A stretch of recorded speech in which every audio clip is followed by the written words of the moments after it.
काय सांगाल आज विद्यार्थ्यांसाठी दाखले वगैरे घेतले होते नवीन उपक्रम आपण दरवर्षी राबवतो यावेळेस कशा प्रकारे प्रतिसाद मिळाला? राज्य सरकारच्या माध्यमातून छत्रपती शिवाजी महाराज राजस्व अभियान हे आज सुरू आहे.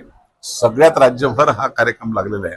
त्यात कल्याण तहसीलने आज गोयली येथे पूर्ण तालुक्याचं हे अभियान सुरू केलेलं आहे आणि निश्चितपणे सगळ्याच योजना एका छताखाली आणून प्रत्येकाला त्याचा दिलासा देण्याचा प्रयत्न केलाय.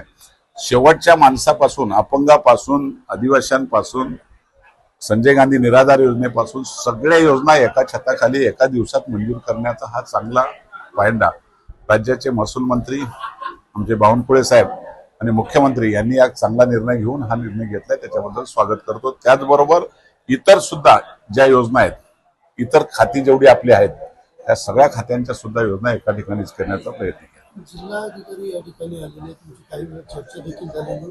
पाण्याचं नियोजन असेल किंवा उन्हाळ्यामध्ये अशा प्रकारचं धरणाचं नियोजन असेल या संदर्भात काय तुमचं?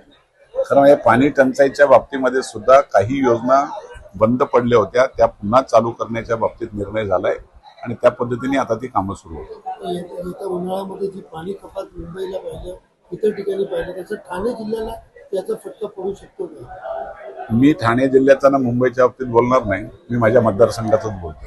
तुमच्या मतदारसंघात माझ्या मतदारसंघात ती वेळ येणार नाही.